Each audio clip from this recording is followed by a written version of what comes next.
నమస్కారం, బతుకమ్మ సమాచారానికి స్వాగతం. తెలంగాణ లేబర్ పార్టీ ఆధ్వర్యంలో మేయర్ హటావో ఆర్ఎంసీ బచావో ద్వారా మేయర్ను గద్దె దించే కార్యక్రమం చేపట్టనున్నామని తెలంగాణ లేబర్ పార్టీ రాష్ట్ర అధ్యక్షులు గొర్రె రమేష్ వెల్లడించారు. పెద్దపల్లి జిల్లా గోదావరి ప్రెస్ క్లబ్లో బుధవారం ఏర్పాటు చేసిన విలేకరుల సమావేశంలో ఆయన మాట్లాడుతూ, మొన్న జరిగిన అసెంబ్లీ ఎన్నికల్లో తాను ఓడిపోయిన ప్రజలు రాష్ట్ర వ్యాప్తంగా మంచి తీర్పుని ఇచ్చారని అన్నారు. ఇక రామగుండం కార్పొరేషన్లో ఆంధ్ర మేయర్ను గద్దె దించడానికి తెలంగాణ లేబర్ పార్టీ కార్యాచరణ చేపడుతుందని తెలిపారు. రామగుండం కార్పొరేషన్లో వచ్చిన నిధులన్నీ ఎక్కడ ఖర్చు చేశారో కూడా తెలపాలని, రామగుండం కార్పొరేషన్లో ఏ డివిజన్కు వెళ్లినా పాడైన రోడ్లు, డ్రైనేజీలు దర్శనమిస్తున్నాయని, మరి ఈ డబ్బంతా ఎటుపోయిందో సిబిసిఐడి ఎంక్వైరీ చేయాలని ప్రభుత్వాన్ని కోరారు. కొంత గ్యాప్ తర్వాత మిమ్మల్ని కలుసుకున్నందుకు చాలా సంతోషం. అయితే మొట్టమొదటగా ఇటీవల కాలంలోనే గోదావరిఖని ప్రెస్ క్లబ్ అధ్యక్ష కార్యవర్గంతో సహా పాత్రికేయ మిత్రులకు, ఎలక్ట్రానిక్ మీడియా మిత్రులందరూ కూడా పేరు పేరున శుభాకాంక్షలు తెలియజేస్తూ, అదేవిధంగా మొన్న ఎన్నికలు ప్రశాంతంగా ప్రజాస్వామ్యబద్ధంగా జరిపి ప్రజాస్వామ్యవాదులను ఎన్నుకున్న ప్రజలందరూ కూడా పేరు పేరున ధన్యవాదాలు తెలియజేస్తూ, ఇవాళ దీని ముఖ్య ఉద్దేశం ఏంటంటే, తెలంగాణ రాష్ట్ర సాధన జరిగిన తర్వాత దాదాపు బీఆర్ఎస్ గవర్నమెంట్ తోటి ఆంధ్రలో పెత్తనం పోయింది, పరోక్షంగా ఆంధ్రలో పెత్తనం పోయింది. ప్రత్యక్షంగా కూడా ఇంకా ఆంధ్రలో పెత్తనం పూర్తిగా అంతం కావాలని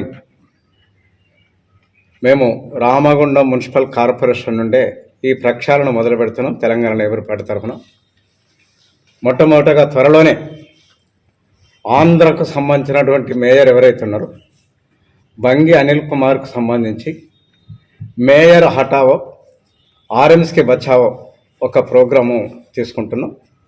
అది ఒక బస్తీబాట, పల్లెబాట లెక్క, దశాబ్దోత్సవాల లెక్క ఉంటుంది.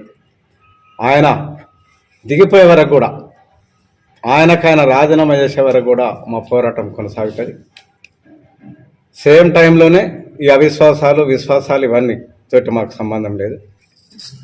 కానీ ఆంధ్రుల పెత్తనంలో తెలంగాణ బిడ్డలను, తెలంగాణ ప్రజల్ని, ముఖ్యంగా దళితులను అవమానపరచడానికి వీలు లేదు.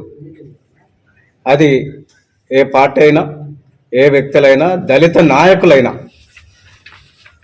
లేదు. కాబట్టి స్వచ్ఛందంగా Ramagundam municipal corporation mayor Bangi Anil Kumar తన పదవికి రాజీనామా చేసి తెలంగాణ దళిత బిడ్డలకు మేయర్ పదవి అప్పచెప్పాలని డిమాండ్ చేస్తున్నాం. అయితే దీనికి కారణం ఏంటంటే, మేయర్ యొక్క పాత్ర, మేయర్ యొక్క కార్యక్రమాలు రామగుండం నియోజకవర్గం ప్రజలకు ఆమోదయోగ్యంగా లేవు. ఉదాహరణకి ప్రజల పరంగా చూసినా, డెవలప్మెంట్ పరంగా చూసినా, నేను గతంలో చెప్పినా, ఇప్పుడు చెప్తున్నా, అభివృద్ధి జరిగే వరకు కూడా చెప్తా.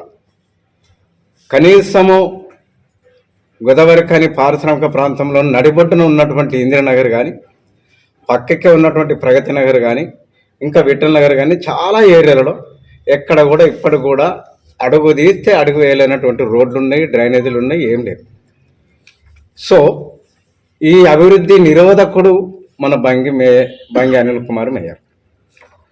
అయితే ఈ సందర్భంగా రామగుండం నియోజకవర్గంలో ఎన్ని వందల కోట్లు వచ్చినాయో దాని మీద కూడా సిబిసిఐడి ఎంక్వైరీ చేయాలని, ఆ నిధులు ఎక్కడెక్కడ ఖర్చు పెట్టిరో శ్వేతపత్రం విడుదల చేయాలని నేను బంగి అనిల్ కుమార్ని కోరుతున్నాను. అయితే గతంలో మరి కొప్పులేశ్వర్ కానీ, కోరకంటి చంద్ర కానీ సంబంధం లేని వ్యక్తిని తీసుకొచ్చి డబ్బులకు అమ్ముడు పోయి తెలంగాణ దళిత బిడ్డలకు అన్యాయం చేసి, మోసం చేసి ఇలా ఆంధ్రాన్ని తీసుకొచ్చి అక్కడ పెట్టారు. కాబట్టి ఆయన పెట్టిన పెట్టుబడి రాబట్టుకోవడం కోసమే ప్రయత్నం చేసిండు తప్ప అభివృద్ధి మీద ఎప్పుడు చేయలేదు. ముఖ్యంగా రామగుండం నియోజకవర్గము డెవలప్మెంట్ మీద కూడా ఎప్పుడు కాన్సన్ట్రేషన్ చేయలేదు. ఈ నిధులు కూడా ఏమైనా నాకు తెలిసి 300 కోట్ల రూపాయలు అప్పుడు ఇప్పుడు ఎప్పుడైనా ఇందులో బంగా నిలుకుమార్ ఎన్ని వేల కోట్లు తీసుకున్నాడో తెలవాలి, ఎన్ని కోట్లు తీసుకున్నాడో తెలవాలి. ఇక రామగుండం మున్సిపల్ అభివృద్ధి కార్యక్రమంలో ప్రస్తుత గవర్నమెంట్ ఏదైతే ఉందో కాంగ్రెస్, ముఖ్యంగా మన సహచర సోదరుడు మక్కన్ సింగ్ గారికి తెలంగాణ లేబర్ పార్టీ ఎక్కడ మంచిది అయితే అక్కడ ఖచ్చితంగా సపోర్ట్ చెప్తాం. నేను ప్రజల్ని కూడా, నాయకులను కూడా అప్పుడు కోరిన ఇప్పుడు ఏం కోరుతున్నాను అంటే, అభివృద్ధిలో ఎన్నికల వరకే రాజకీయ పార్టీలు ఉండాలి. మన సామాజిక చైతన్యంలో కూడా, రాజకీయ చైతన్యంలో కూడా మార్పు రావాలని. అభివృద్ధి వరకే, ఎన్నికల వరకే రాజకీయ పార్టీల పోరాటం, కొట్లాటలు ఉండాలి. ఎన్నికలు అయిన తర్వాత అభివృద్ధి మీదనే అందరు కాన్సన్ట్రేట్ చేయాలి. ఆ కాన్సన్ట్రేషను గెలిచినటువంటి అధికారంలో ఉన్నటువంటి పార్టీలు ఏవైతే ఉన్నాయో, లేదా అభివృద్ధి చేసే అవకాశం ఉన్నటువంటి ప్రభుత్వాలు ఏవైతే ఉన్నాయో వాటికి సంపూర్ణ సహకారం చేయాల్సిన బాధ్యత ఒక భారతీయ పౌరుడిగా, ఒక ప్రజాస్వామ్యవాదిగా, ఒక అభివృద్ధిని కోరుకునేవాడిగా నేను కాంగ్రెస్ కానీ, లేదా ఈవెందో రామగుండం మున్సిపల్ కార్పొరేషన్ కూడా సపోర్ట్ చెప్తాం. ఇక ఈ నో మోషన్ ఏదైతే, ఇదంతా ఒక డ్రామా. ఏది అవిశ్వాస తీర్మానం పెడతాము మేయర్ కానీ, డిప్యూటీ మేయర్ కానీ పెట్టేది ఒక డ్రామా. ఎందుకంటే వాళ్ళ ఉనికిని వాళ్ళు కాపాడుకోవడం కోసం చేస్తున్న ఒక ప్రయత్నంలో, ఇది ఎమ్మెల్యే బ్యాక్గ్రౌండ్ నుండి చేస్తున్నటువంటి ఒక ప్రయత్నంలో భాగం. అసలు మీరు కాదు, ఆయనకి అవిశ్వాసం మీరు పెట్టాడు కాదు, ఆత్మగౌరవం మేయర్కుంటే ఆయనే రాజీనామా చేయాలి. మొన్న కౌశిక్ హరి భార్య లత సీఎం పక్క కూర్చుంటే ఈడెక్కడో ఏడో బెంచ్ మీద కూర్చున్నాడు mayor. First mayor after the CM, after the MLA, ఇది ఈ రామగుండం మున్సిపల్ కార్పొరేషన్కు ఫస్ట్ ప్రథముడు ఆయన సీఎం పక్క కూర్చోవాలి, ఎమ్మెల్యే కూడా పక్కగా కూర్చోవాలి, యాజ్ పర్ ది ప్రోటోకాల్. కానీ మన హరి వాళ్ళ భార్య సీఎం పక్క కూర్చుంటే ఆయన ఎక్కడో లాస్ట్ బెంచ్లో కూర్చున్నాడు. అది ఆయన ఆత్మగౌరవానికే కాదు, ఆ పదవికి కాదు, ఆ జాతికి సంబంధించిన పోస్ట్ దళితులు కూడా ఆత్మగౌరవానికి వ్యతిరేకమే అది. కాబట్టి నేను ఎవరు అవిశ్వాస తీర్మానం పెట్టకుండా స్వచ్ఛందంగా నువ్వే రాజీనామా చేసి నీ యొక్క ఆత్మగౌరవాన్ని కాపాడుకోవాలని నేను కోరుతున్నాను. ఇక రామగుండం మున్సిపాలిటీలో జరిగినటువంటి కుంభకోణం ఏదైతే ఉందో దానిలో ఆయనకు ప్రత్యక్షంగా పరోక్షంగా సంబంధం ఉంది మేయర్. దానికి సంబంధించి గత ప్రభుత్వం వాళ్ళ కొమ్ము కాసింది కాబట్టి, అసలు ఈ మేయరే ఏజెంట్ ఆఫ్ ది ఎమ్మెల్యే అప్పుడు కాబట్టి. జగిత్యాల జిల్లా బుగ్గారం మండల కేంద్రం పోచమ్మ ఫంక్షన్ హాల్లో కాంగ్రెస్ పార్టీ విప్ వడ్లూరి లక్ష్మణ్ కుమార్ ఘనస్వాగతం పలికారు. మండల అధ్యక్షుడు వేముల సుభాష్ ఆధ్వర్యంలో మండల గ్రామాల పార్టీ కార్యకర్తలు ప్రజలతో విజయోత్సవ సంబరాలతో సన్మాన కార్యక్రమం జరుపుకున్నారు. ప్రభుత్వ విప్ వడ్లూరి లక్ష్మణ్ కుమార్ మాట్లాడుతూ, మీరు ఓట్లు వేసి గెలిపించినందుకు, నాకు స్థానం ఇచ్చినందుకు మీరు రుణపడి ఉంటామన్నారు. అంతేకాకుండా గెలిచింది నేను కాదు మీరే అన్నారు. ప్రజల పక్షాన ఉండి పనిచేస్తామన్నారు. ఇంకో విషయం, ఆటో డ్రైవర్లు బాధపడుతున్న విషయం తెలుస్తుంది, ఈ విషయంపై మాట్లాడుతుంది అన్నారు. మండల ప్రజానికానికి లక్షణలో ఇంత భారీ మెజార్టీతో గెలిపించినటువంటి ప్రతి ఒక్కరికి పేరు పేరున బుగ్గారం కాంగ్రెస్ పార్టీ తరఫున ధన్యవాదాలు తెలుపుతున్నాం. అందరూ అన్నను కలవడానికి, ఫోటోలు తీయడానికి అందరూ ఉత్సాహంతో ఉన్నారు. కొంచెం దయచేసి ఉపయోగపడండి. సమయం ఎక్కువైన వల్ల ప్రతి గ్రామం నుంచి ఒక్కొక్కరు యువజన శాఖ అధ్యక్షులు అందరూ స్టేజ్ మీదకి రావాల్సిందిగా కోరుతున్నాను. ఈరోజు ధర్మపురి గడ్డ మీద కాంగ్రెస్ జెండా ఎగరవేసి మన బుగ్గారం మండల కేంద్రానికి ఆ పోచమ్మ అన్నకు స్వాగతం, సుస్వాగతం. ఈ యొక్క బుగ్గారం ప్రజలందరికీ మేమందరం రుణపడి ఉంటాము. ఎందుకంటే ఈ యొక్క బుగ్గారం మండల కేంద్రంలో దాదాపు 600 మెజార్టీ ఇచ్చిన నా ప్రజలందరికీ చేతులెత్తి మొక్కుతున్నారు. ఎందుకంటే అప్పుడు ఎట్లా వదిలేసినా అందరికీ నమస్కారం. అయితే పోరాటాలు చేసినటువంటి ఈ గడ్డలో మనం సాధించుకున్న మన కళలన్నీ ఈ రోజు మండలాఫీసు మాత్రం గల్లెక్కడైనా మీకు జీవితాంతం రుణపడి ఉంటాం.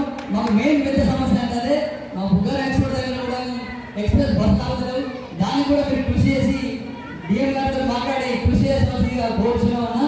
అలాగే గ్రామంలో గ్రామ పెద్దలు వివిధ గ్రామాలకు వచ్చినటువంటి మా అన్నలు, మా తమ్ముళ్ళు, కాంగ్రెస్ పార్టీ కుటుంబ సభ్యులు, మా పాత్రికేయ మిత్రులందరూ కూడా మరి పేరు పేరుగా నిన్న మధ్యాహ్నం అన్నా మా మండలానికి రావాలి, చాలామంది నిన్ను ఎమ్మెల్యేగా గెలిపించిండు, మా ముందు గెలుపు కాదన్నా మా గెలుపు అని చెప్పి మా బుగ్గల మండల ప్రజలు ఎదురు చూస్తున్నారు.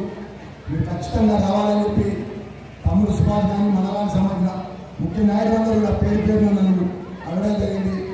మరి నిన్న మధ్యాహ్నం 3 గంటల నుంచి చెప్తే ఈరోజు ఇంత పెద్ద ఎత్తున నాకు స్వాగతం పలకడానికి వారం రోజుల తర్వాత నేను ప్రతి గ్రామం వస్తా, ప్రతి గడపకు వస్తా, ప్రతి ఇంటికి వస్తా, ప్రతి చెల్లెతో మాట్లాడతా, ప్రతి తల్లితో మాట్లాడతా, ప్రతి కుటుంబంతో మాట్లాడతా.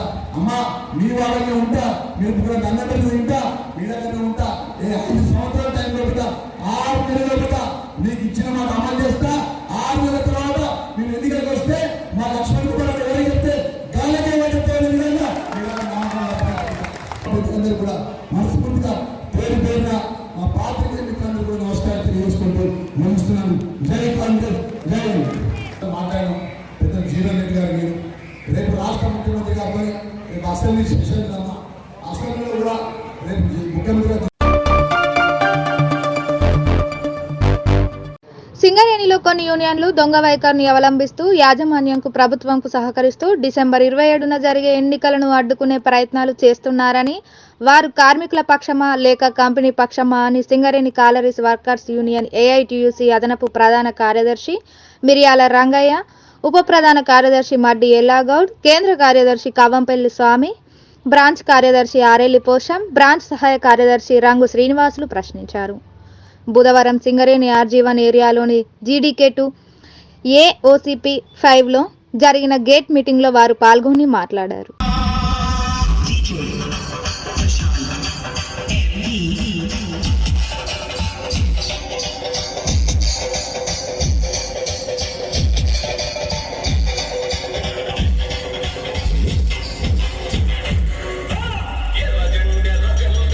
నూతన సంవత్సరం అడ్వాన్స్ శుభాకాంక్షలు తెలియపరుస్తూ ఓటర్ మహాశయులందరూ కూడా సింగరేణి కంపెనీలో జరిగేటువంటి గుర్తింపు సంఘం ఎన్నికలు ఈ నెల 27న గ్యారంటీగా జరగబోతూ ఉన్నాయి. ఎవరు ఏ అడ్డంకులు చెప్పినా ఆగే పరిస్థితి లేదు. కానీ యాజమాన్యం ఎత్తులేస్తూ ఉన్నది. కొత్త గవర్నమెంట్ కూడా మరి ఏదైతే యూనియన్ గుర్తింపు సంఘానికి అడ్డంకులు తెలియపరుస్తూ ఉన్నారు. TBGKS సంఘం వాళ్ళు ఇప్పుడు INTC కండవలు కప్పుకొని సాటు మార్గంగా జంపు జలాల్లో కొంతమంది దూకుతూ ఉన్నారు. కాబట్టి దయచేసి కార్మిక సోదరులందరూ కూడా నమ్మొద్దయ్యి. కాబట్టి కార్మికులందరూ కూడా విజ్ఞప్తి చేసేది ఏంటంటే, నిన్న కంపెనీ యాజమాన్యం పిలిస్తే ఈ కార్మిక సంఘాలు ఒక AITUC BMS తప్ప మిగతా సంఘాలన్నీ కూడా సింగరేణి భవన్ హైదరాబాద్లో పోయి కంపెనీతో కురుక్కుంటూ కూర్చున్నారు. వీళ్ళు అంటే ప్యాకేజీకి పోయారా, దేనికి పోయారు? ఒక పక్క యాజమాన్యానికి మనకి ఘర్షణ జరుగుతూ ఉంది. ఎన్నికలు పెట్టకుండా 3 ఏళ్ల నుంచి కాలయాపన చేస్తూ ఉంది. కోర్టు జడ్జిమెంట్ ఇచ్చింది. RLC DLC లేబర్ డిపార్ట్మెంట్ డిఫరెంట్గా ఎన్నికలు జరుపుతాం 27వ తారీఖు అంటా ఉంటే, వీళ్ళు ఎన్నికలు జరపకుండా కంపెనీ తొత్తులుగా పోయి సింగరేణి భవన్లో ఎందుకు కూకున్నారు? పోయినసారి RLC గారు పిలిచి షెడ్యూల్ విడుదల చేసి ఈ విధంగా ఎన్నికల గుర్తులు కూడా చేసి అన్ని యూనియన్లు పిలిస్తే, సింగరేణి యాజమాన్యం పిలిస్తే వీళ్ళందరూ పోయారు. ఇంక్లూడింగ్ CITతో సహా కూడా కంపెనీ యాజమాన్యం సింగరేణి భవన్ పోయిన నెల 27వ తారీఖున పోయి కంపెనీ వాళ్ళతో కూర్చున్నారు. ఆఖరికి అసెంబ్లీ కంటే ముందు మన ఎన్నికలు జరగాల్సింది ఉండే. కానీ అవి వాయిదాల మీద వాయిదాలు వేసుకుంటా 27న జడ్జి అందరి ముందు రాసిచ్చారు. 27న అన్ని సంఘాలు కూడా రాసి ఈరోజు మరి ఈ యొక్క ఎన్నికల్ని కార్మికులు వంచ చేసే పరిస్థితిలో సింగరేణి భవన్ ఎందుకు పోయారు, నిన్న దేనికోసమని సింగరేణి పోయారో సమాధానం కార్మికులే చెప్పాలి యూనియన్లు. కాబట్టి అందుకనే కార్మిక వర్గంలో ఉంటారా, కంపెనీ తొత్తులుగా ఉంటారా తెలుసుకోండి కామ్రేడ్స్. కార్మికులు చూస్తూ ఉన్నారు, ఎడ్యుకేటెడ్స్ ఉన్నారు. AITUC ఏదైతే ఉందో కార్మికులు సేవ చేసిన చరిత్ర ఉంది.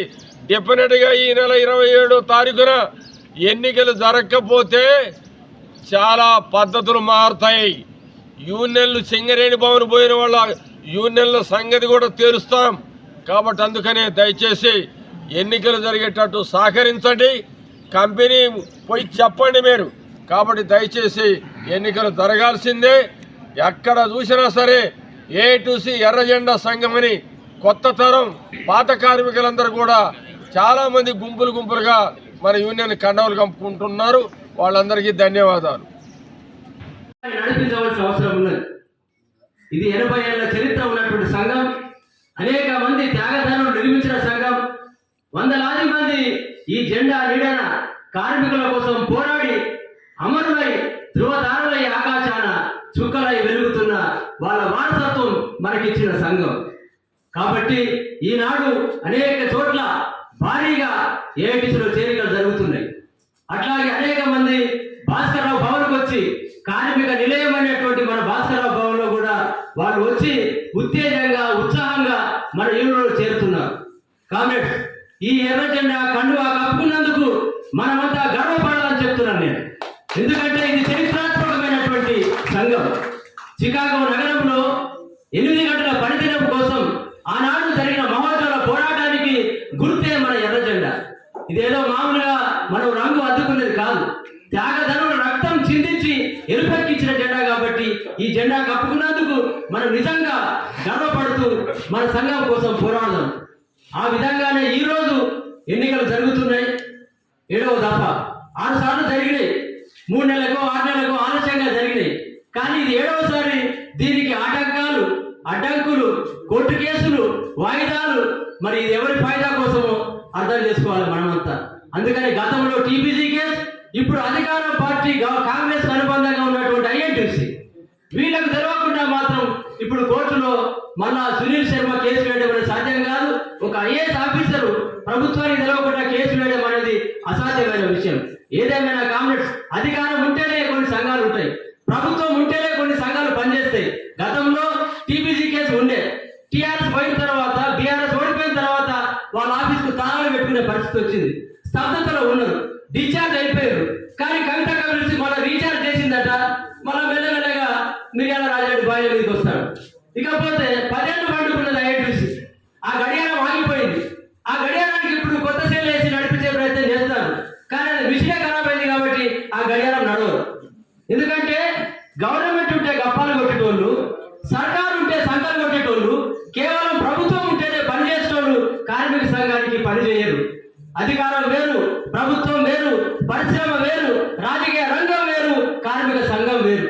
ఈ ట్రేడ్ యూనియన్ అనేది ఒక చట్టాలతో, ఒక విధానాలతో, ఒక పద్ధతితో. శ్రీరామ జన్మభూమి అయోధ్య రామ మందిర ప్రాణ ప్రతిష్ఠ సందర్భంగా దేశమంతా శ్రీరామ అయోధ్య మందిర అక్షింతలు ఆహ్వాన పత్రికల వితరణలో భాగంగా బుధవారం ఉదయం రామగుండం పట్టణానికి చేరుకున్నాయి. ఈ సందర్భంగా శ్రీరామ భక్తులు రామగుండంలోని స్థానిక మేడి చెట్టు, అంబేద్కర్ చౌరస్తా నుండి పూర్ణ కుంభంతో స్వాగతం పలుకుతూ భక్తుల కోలాట నృత్యాలతో, సన్నాయి వాయిద్యాలతో రామగుండం పూర వీధుల్లో భక్తుల కోలాహలంల మధ్య స్థానిక శ్రీ భక్తాంజనేయ స్వామి దేవాలయానికి చేర్చి పూజారి చంద్రశేఖర శర్మచే ప్రత్యేక పూజ కార్యక్రమం నిర్వహించారు.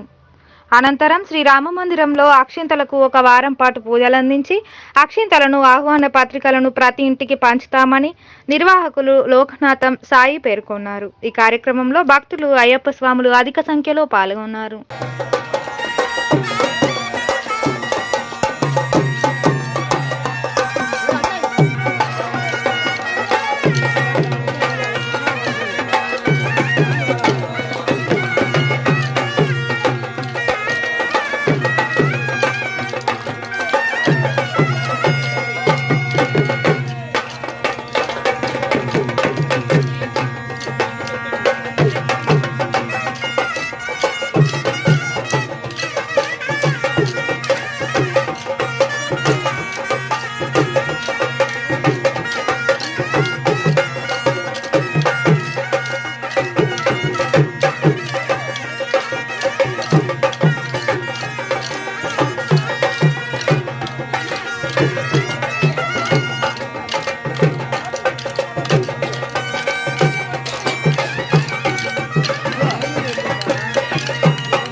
రామజన్మభూమి ట్రస్ట్ వారు విశ్వ హిందూ పరిషత్ ఆధ్వర్యంలో ఇటువంటి యొక్క కార్యక్రమాన్ని నిర్వహించడం జరుగుతుంది.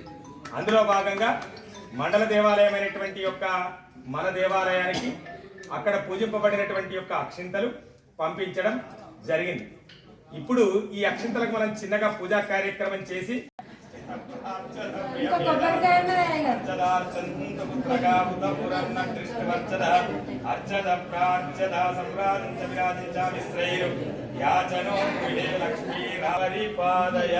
సీతారామచంద్ర పరబ్రహ్మణే నమః ఆద్య ఆనంద కర్పూర మంగళ నీరాజనం సందర్శయామి. నీరాజనానంతరం శుద్ధాచమనం సమర్పయామి. రామచంద్ర పరబ్రహ్మణే నమః ఆనంద కర్పూర మంగళ నీరాజనం సందర్శయామి. నీరాజనానంతరం శుద్ధ ఆచమనం సమర్పయామి. మంత్ర పుష్పం సమర్పయామి. ఓం దాశరథాయ విద్మహే సీతావల్లభాయ ధీమహి తన్నో రామచంద్ర ప్రచోదయాత్. జనకాత్మజాయ విద్మహే రామపత్నే చ ధీమహి తన్నః సీతా ప్రచోదయాత్. ఆంజనేయాయ విద్మహే వాయుపుత్రాయ ధీమహి తన్నో హనుమ ప్రచోదయాత్. మంత్రపుష్పాంజలియం సమర్పయామి. నమస్కరోమి నమస్కారాన్ని సమర్పయామి. నమస్కరోమి నమస్కారాన్ని సమర్పయామి. అనయా ఆచరిత పూజనేన చ భగవతే సర్వాత్మకః తత్సద్. సీతారామచంద్ర స్వామి దేవత చరణారవిందార్పితమస్తు. స్వామి భగవానకి రామచంద్ర భగవానకి పార్వతీపతే హర హర మహాదేవ.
సింగరేణి కార్మికుల సమస్యలు పరిష్కరించబడాలంటే మార్పు రావాలి. ఐఎన్టీయూసీ రావాలని ఐఎన్టీయూసీ ఆర్జీవన్ ఉపాధ్యక్షులు Sadanandam, joint general secretary Arepalli Srinivas అన్నారు. ఆర్జీవన్ ఎక్స్ప్లోరేషన్ డిపార్ట్మెంట్ సివిల్ విభాగంలో బుధవారం ఏర్పాటు చేసిన ద్వారా సమావేశంలో కార్మికులను ఉద్దేశించి సదానందం, ఆరేపల్లి శ్రీనివాస్ మాట్లాడుతూ సింగరేణి కార్మికులకు కేసీఆర్ శ్రీరాంపూర్లో జరిగిన సభలో ఇచ్చిన ఒక హామీ కూడా అమలు చేయలేకపోయారని ఆరోపించారు. నూతన బొగ్గు గనులంటూ, సూపర్ స్పెషాలిటీ ఆసుపత్రి అంటూ, నిరుద్యోగులకు ఉద్యోగాలంటూ, స్వయంగా వచ్చి బీపీ చెక్ చేసుకుంటూ అంటూ తీయని ముచ్చట్టు చెప్పి కార్మికులను మోసం చేశాడని అన్నారు. అలాగే సింగరేణి సంస్థకు రావాల్సిన బకాయిలు 29,000 కోట్లని, కార్మికుల హక్కులతో పాటు క్యాడర్ స్కీమ్ అమలు కావాలంటే అనుభవం ఉన్న నాయకత్వాన్ని ఎన్నుకోవాల్సిన అవసరం ఉందని, ప్రైవేట్ వ్యవస్థని సింగరేణిలో పరిచయం చేసిందెవరో, వారసత్వ హక్కు పోగొట్టిన సంఘమేదో యువ కార్మికులు తెలుసుకోవాలని, ఇతర పార్టీల అబద్ధపు ప్రచారాలు నమ్మరాదని కోరారు. యువ కార్మికులు మంచిదో చెడ్డదో ఆలోచించి 27న జరిగే ఎన్నికల్లో ఐఎన్టీయూసీ గడియారం గుర్తుకే ఓటు వేసి భారీ మెజార్టీతో గెలిపించాలని విజ్ఞప్తి చేశారు. నమస్కారం. ఎందుకంటే మనందరం కష్టపడి బీఆర్ఎస్ పార్టీని, అలాగే ఇక్కడ టీజీపీ కేసు ఉన్న వ్యవస్థ ఇది వద్దని మన కార్మిక క్షేత్రం ఈ 11 ఏరియాలు కూడా కోల్ బెల్ట్ ఏరియా మొత్తం కూడా ఓడియడం జరిగింది. అంటే సింగరేణి కార్మికులను వాళ్ళు ఎంతగా నష్టం చేసిందనే విషయం మీరు దాంట్లో ఓటుతోటే తెలియజేసిందని మీ అందరికీ తెలియజేస్తుంది. అలాగే మన నాయకుడు సెక్రటరీ జనరల్ జనకప్రసాద్ గారు ఎప్పటికీ కార్మికుల వెంటుండి కార్మికుల ఏ సమస్య వచ్చినా కూడా, మొన్న కరోనా విషయంలో ఎప్పుడు ఆయనే 65 ఏజ్లో మీ అందరం కూడా భయపడడం జరిగింది. కానీ ఆయనే ఏ కార్మికుడైనా ఫోన్ చేసిన వెంటనే హాస్పిటల్కి పోయి ఆ డాక్టర్తో మాట్లాడి, సీఎంఓతో మాట్లాడి వెంటనే ఆ ట్రీట్మెంట్ ఏమైనా చేయాలని హైదరాబాద్ రిఫర్ చేయడం, కొత్తగూడెంతో మాట్లాడడం, కొన్ని హాస్పిటల్ బిల్లులు వేయలేదంటే నువ్వు చెయ్యి నీ బిల్లులు వస్తాయని చెప్పి మాట్లాడి వాళ్ళకి ట్రీట్మెంట్ ఇప్పించాడు. అట్లనే ప్రతి విషయానికి వస్తే ఎప్పటిదప్పుడు మొన్న లాభాల బాట డేట్ డిక్లేర్ చేసి మళ్ళా BRS party and TGP case ఒక డ్రామా కంపెనీ చేయడం జరిగింది. ఏంటంటే డేట్ పెట్టినాక ఎలక్షన్ల కోడ్ ఉన్నది, మనకి ఇప్పుడు ఇవ్వడం కుదరదు అని చెప్పగానే అందరూ అరే ఎట్లా అని అనుకుంటారని పెట్టడం జరిగింది. వెంటనే మన జనకప్రసాద్ గారు ఐఎన్టీసీ మన తరఫున వెంటనే పోయి మాట్లాడి ఇవ్వకపోతే బాగుండదు, ఏ కానూరు ప్రకారం నువ్వు ఇవ్వడం ఎట్లా, నీకు ఎట్లా 4వ తారీఖు నువ్వు డిక్లేర్ చేయడం జరిగింది, నువ్వు 7వ తారీఖు మళ్ళీ ఇది ఎలక్షన్ల కోడ్ అను అంటే నీకు ఎలక్షన్ల కోడ్కు ముందే నీకు అది డేట్ ఇచ్చేయడం జరిగింది. అనగానే వెంటనే ఏ నాయకుడు కూడా తెలియదు అది ఆ విషయం అని మాట్లాడే విషయం కూడా డిక్లేర్ చేసేదాకా కూడా. అంటే వెంటనే కార్మికుల విషయాన్ని వెంటనే స్పందిస్తూ మాట్లాడుతూ ఆ డబ్బులు ఇచ్చిన ఘనత ఐఎన్టీసీ జనకప్రసాద్ అని మీ అందరికీ తెలియజేస్తున్నా. మరి ఎప్పుడైనా కూడా ఈ బోరింగ్ డిపార్ట్మెంట్ విషయం కావచ్చు, ఇంకా వేరే ఏదైనా కానీ వెంటనే కార్మికులకు ఏం కావాలి ఎప్పటికీ ఆలోచించి ఒక 6 స్కీములు కూడా డిజైన్ చేయడం జరిగింది. ఎందుకంటే కార్మికుడు 35 సంవత్సరాలు కష్టపడి 60 నుంచి 80 లక్షలు వస్తే అవి ఇల్లు కట్టుకుంటామంటే మనకు కోటర్ ఉంటుంది, కోటర్ అయిపోయే వరకు అప్పచెప్పి ఇల్లు కట్టుకుంటే 80 లక్షలు అయిపోతుంది. పైసలు ఏమి ఉండవు, పిల్లల చదువులకు కావచ్చు, పిల్లల పెళ్ళిళ్ళకు కావచ్చు, అలాంటి ఏం లేకుండా పరిస్థితి. అందుకు 250 గజాల జాగను ఖచ్చితంగా మనం ప్రభుత్వంలో ఉన్నాం, కాంగ్రెస్ పార్టీ గెలిపించేళ్ళు ఖచ్చితంగా ఇప్పిద్దామనే ఉద్దేశంగా 250 గజాల జాగ ఖచ్చితంగా ఇప్పిస్తారని కూడా మీకు తెలియజేస్తున్నా. పైసలు కూడా కావాలి, ఓ 20 లక్షల రూపాయలు వడ్డీ లేని రుణం. అయితే ఇట్లా 20 లక్షలు ఇవ్వడం వల్ల మనం ఇల్లు కట్టుకోవడానికి ముందుకు వస్తారనే ఉద్దేశంగా 20 లక్షల రుణం కూడా చేయడం జరిగింది. ఎందుకంటే మనం అధికారంలో ఉన్నాం, కాంగ్రెస్ పార్టీ ఐఎన్టీసీతో అవుతుంది ఖచ్చితంగా. ఇట్లా 6 డిమాండ్లు చేయడం జరిగింది. ఖచ్చితంగా మీరందరూ కూడా 27వ తారీఖు నా ఐఎన్టీసీ నుంచి గడియారం గుర్తు ఓటు వేయాలని పేరున మీ అందరికీ నమస్కరిస్తున్నాను. మా JNT general secretary Tyson Srinivas గారు మాట్లాడతారు. గతంలో ఉన్నటువంటి గుర్తింపు సంఘాలు ఏం చేసినాయో మీకు ఒక 2 ముక్కలు చెప్తాను. 1998లో మొట్టమొదటిసారి సింగరేణికి ఎన్నికలు రావడం జరిగింది. 98లో వాళ్ళు ఏఐటీసీ వాళ్ళు అధికారంలోకి వచ్చింది. ఏఐటీసీ వాళ్ళు అధికారంలోకి వచ్చిన తర్వాత వాళ్ళు పోగొట్టినటువంటి మొట్టమొదటి హక్కు విఆర్ఎస్ అంటే మీకు తెలుసు, వారంటీ రిటైర్మెంట్ స్కీమ్. సీనియర్ కార్మికులు అన్నలాంటి వాళ్ళకి అందరూ తెలుసు. అప్పుడు ఎట్లుండే అంటే విఆర్ఎస్ తండ్రికి చేత కాకపోతే తండ్రి కొడుకు చేసి కొడుకు ఉద్యోగం ఇచ్చారు. చాలా సింపుల్గా. ఇప్పుడు ఆ బీఆర్ఎస్ను పోగొట్టిన ఘనత ఏఐటీసీ వాళ్ళు. నంబర్ 1. నంబర్ 2 ఏంటిదనంటే, ఆ రోజు జీడీకే 5 లైన్లో కానీ జీడీకే 10 లైన్లో కానీ కోయగూడెంలో సర్ఫేస్ మైనర్ని కానీ కొబ్బరికాయ కొట్టి ప్రైవేటీకరణను ఆహ్వానించింది కూడా ఏఐటీసీ వాళ్ళు. ఈ విషయాన్ని దయచేసి కార్మిక సోదరులంతా గుర్తుపెట్టుకోవాలి. అదేవిధంగా ఇంకొక విషయం ఏంటిదనంటే, గోల్డెన్ హ్యాండ్ షేక్ పెట్టి దాదాపు 25,000 మంది కార్మికులను ఇంటికి సాగనంపిన ఘనత కూడా ఏఐటీసీ వాళ్ళు. ఈ విషయాన్ని దయచేసి కార్మిక సోదరులంతా గుర్తుపెట్టుకోవాలి. ఆ తర్వాత 2 సార్లు అధికారంలోకి వచ్చినటువంటి టీఆర్ఎస్ బీఆర్ఎస్ టీబీజీకేఎస్ సంఘం అయినటువంటి, మరి మొన్నటిదాకా అధికారంలో ఉన్నటువంటి టీబీజీకేఎస్ సంఘం బంగారు తెలంగాణ పేరుతో అధికారంలోకి వచ్చిన తర్వాత అధికారంలోకి వాళ్ళు రాకముందు మన సింగరేణి సొమ్ము 3,500 కోట్ల రూపాయల బ్యాంకు బ్యాలెన్స్ ఉండేది. ఈరోజు 2వ తారీఖు రాగానే మన అధికారులు బ్యాంకులో చుట్టూ తిరుగుతారు అప్పుల కోసం, మన జీతాలు ఇవ్వడం కోసం.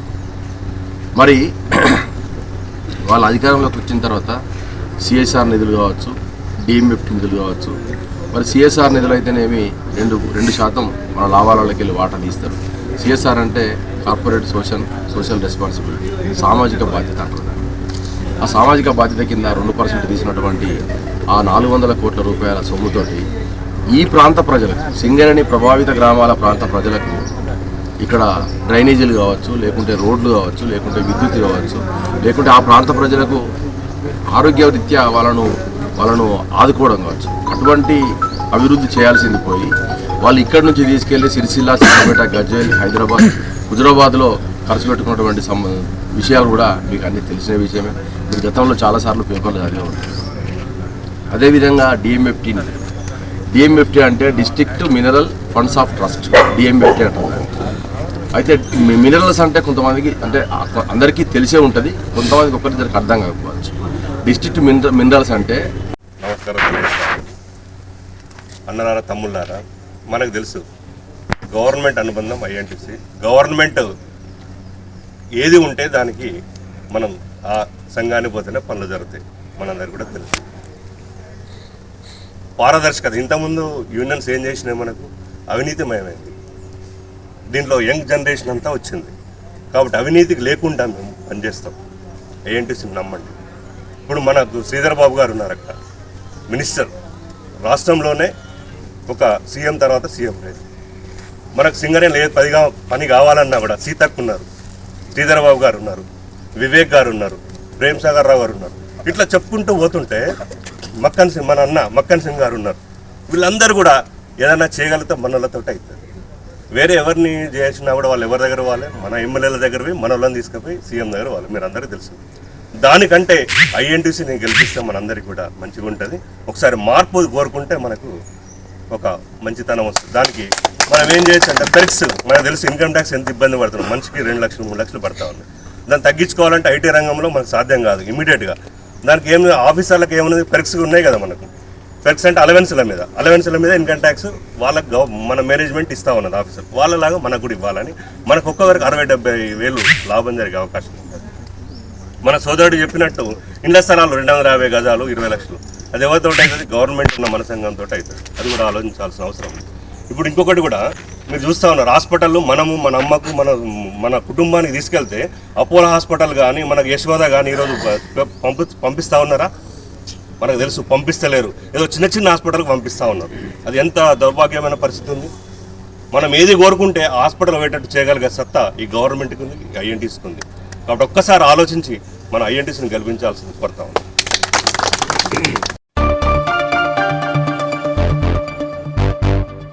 ఇంతటితో వార్తలు సమాప్తం. నమస్కారం.